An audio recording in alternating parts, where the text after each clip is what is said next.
So, we want to show you how to get in touch with your emotions. We don't want you to be afraid of your emotions. We don't want you to dislike your negative emotion. We want you to think of all of your emotions as your friend, because they are. We also think it would be very helpful if you would decide today, or tomorrow, or sometime soon, or sometime, that you are not going to compare your desires with other people, your emotions with other people. In other words, let's for just a little while leave everybody else out of the equation, because the only thing that is important in the achieving of anything that you desire and in the fulfilling of your reason for being here is that you come into alignment with you. All you've got to do is want something and not think thoughts that are opposite of it, and that thing that you want must be. And it doesn't matter what anybody else thinks about any of that, because they can't vibrate for you. Oh, you can pay attention to what they think, and as you pay attention to what they think, something is activated within you, and that really is what power of influence is. But you don't have to be influenced in a negative way. You can look around this world and find vibrational alignment with things that are a vibrational match to you. Years ago, Jerry wrote a paper called Keep Your Ideas to Yourself Until They Are Fully Developed. And the reason that he wrote the paper is because he saw so many people that he was counseling toward achieving one thing or another, who would be well on their way to achieving it when they would talk to someone who had a different idea about it. Jerry would meet people that he knew nothing about their past, and he would hold a vision of them in his mind of their success. He would say, what is it that you want? He would get them to express with clarity what it was that they wanted, and then he would say, I will show you the path to achieving what you want. And he would monitor them day by day, and he would see them moving towards success with evidence all around them pointing to the success that they were receiving. And then they would go home and talk to somebody who remembered who they used to be. And that person would remind them who they used to be with such fervor that it would activate within that person the memory of who they used to be. And now they were out of vibrational alignment with who they now wanted to be. So Jerry wrote a paper and gathered many statistics about it that said, keep your ideas to yourself until they are fully developed, because he knew that if he could hold a person's focus upon the belief of their success long enough, that they would achieve vibrational alignment with their new idea, and that in achieving vibrational alignment with their new idea must manifest, and that if they could gather enough momentum that in time, nothing that anybody else said would make any difference, because now that person could say to the people who were remembering who they used to be, no, I used to be that, now I am this. You don't know me anymore. I have become something more. But if they got to them too soon, they would remember themselves who they used to be, and then the party was over. So, today we're talking to you about the art of allowing, and we are going way, way, way, way back. In other words, you might be remembering the failure of your childhood, or the failure of a relationship, or the failure of a financial situation, but we are remembering who you really are. We're wanting to activate within you that vibrational, visceral, emotional, spiritual, soul memory of the fantastic creator, of the worthy being that you are. And we don't want anything that has happened along your physical trail to have become so much more meaningful than who you really are that you revert to your failure vibration, to your unworthy vibration. We want to help you restore yourself to your invincible, worthy, beloved, creative genius vibration. That's what the art of allowing is. The art of allowing says, you get to choose it, but you got to vibrate in vibrational alignment with what you have chosen. We have not come to dissuade you from anything you want, because you are not choosing inappropriately, no matter which side of which battle you are upon. There is not a giant right and wrong in the sky. You have not come forth to set everybody straight, to make the world understand your one way of thinking, because one way of thinking is the only wrong way of thinking that there is. This is a universe of diversity, and diversity means plenty to go around, and source energy will answer everyone. And it is only in your shortage consciousness where you believe that there is an finite amount of resources that you are squabbling over, whether it is land or whether it is oil or whether it is the right attitude or whether it is the right religion. When you think that what you've got is the only place that it exists and you are fighting over it, then there is plenty of resistance to go around. The resources that you're reaching for are infinite.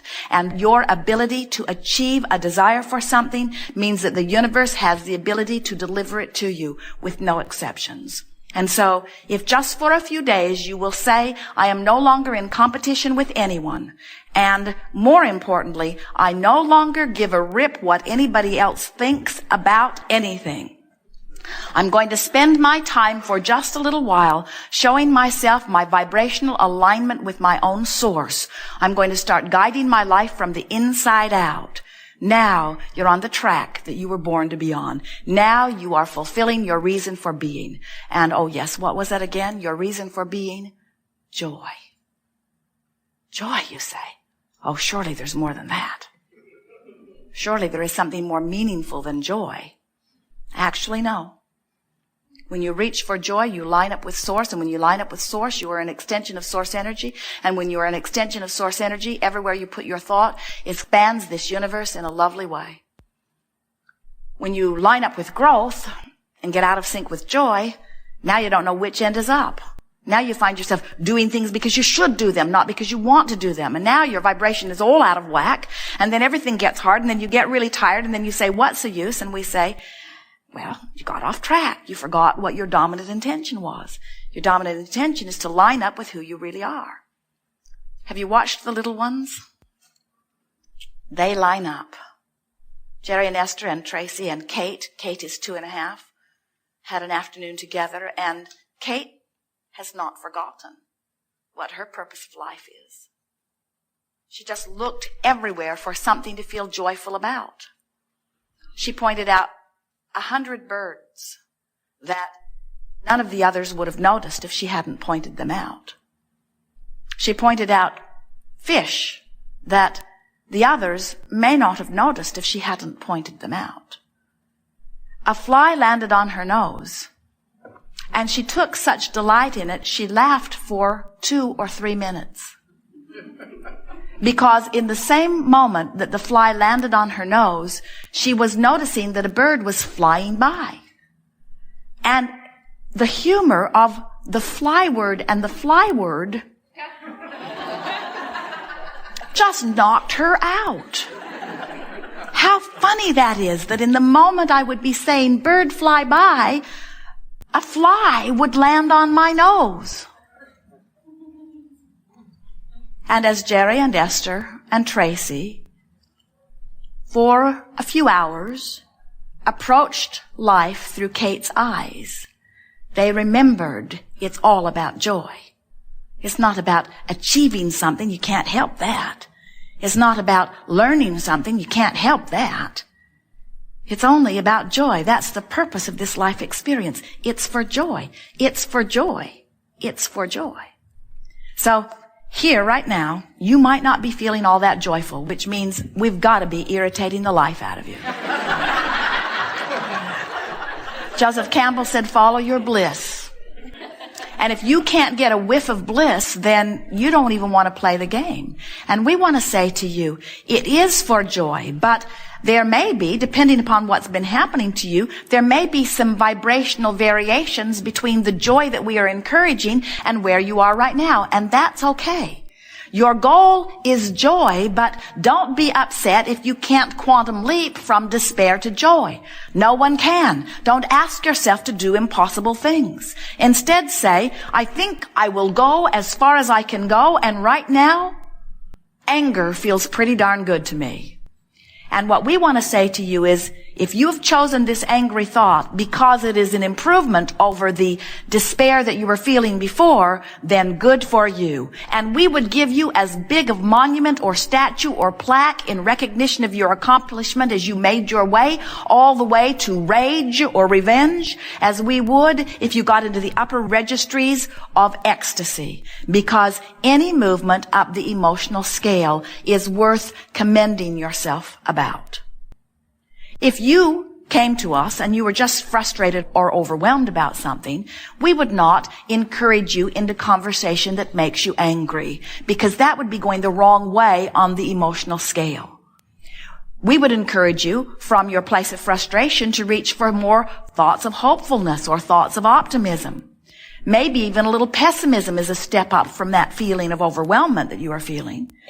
The important thing is that you decide that you're going to take control of the way you feel. And most of you have not really yet understood that or decided to do that. Most of you are still saying, give me a better condition and then I will observe it and I'll feel better when I see it. And we say, good luck on that one, because you can't get there from there. You can't get to a better condition from a place of vibrating with a worse condition. The law of attraction is not going to bring it to you. Jerry and Esther were driving yesterday, and they have some things that are happening with their motor coach. Minor things, like they can't get out the door.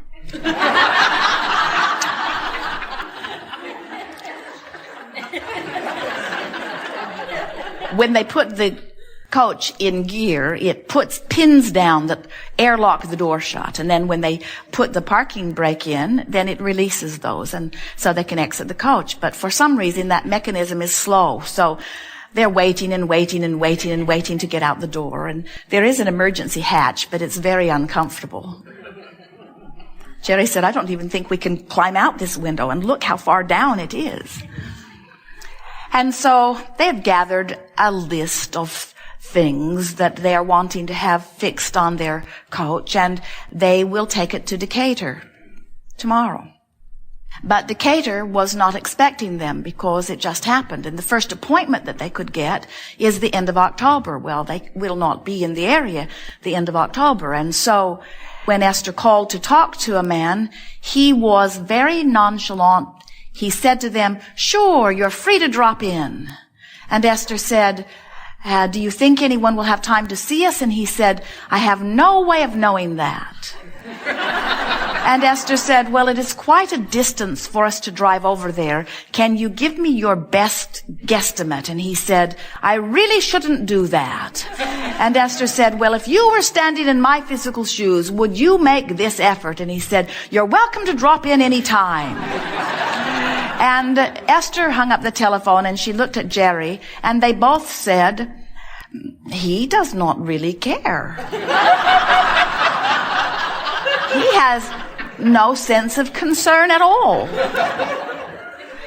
And then they began sort of beating the drum of that. And as they made their list of things that need to be repaired, they pointed out to one another, none of these things should even be on this list. This should be a better manufactured job. This should not be happening. And before they knew it, in about 10 minutes, they were both in a place that we would call frustration. Serious frustration, bordering on resentment. Not bordering, it was well into resentment. And just tiptoeing into the range of revenge. As Esther was picturing the big sign she was going to put on her coach, don't buy one from them.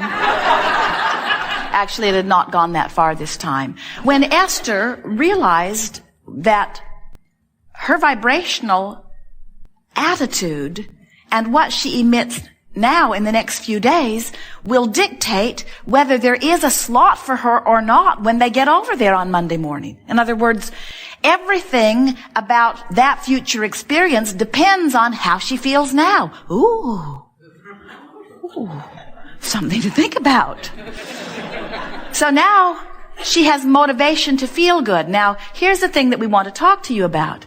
You all, even Esther, often will use the motivation to feel good when we want feeling good to be the motivation. We want it to matter so much to you that you feel good. We don't want you to just practice feeling good so you can get stuff.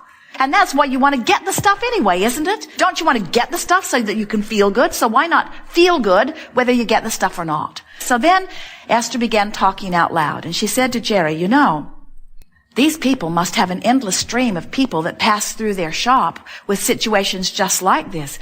It must be very hard for them to have personal care about every single one of them.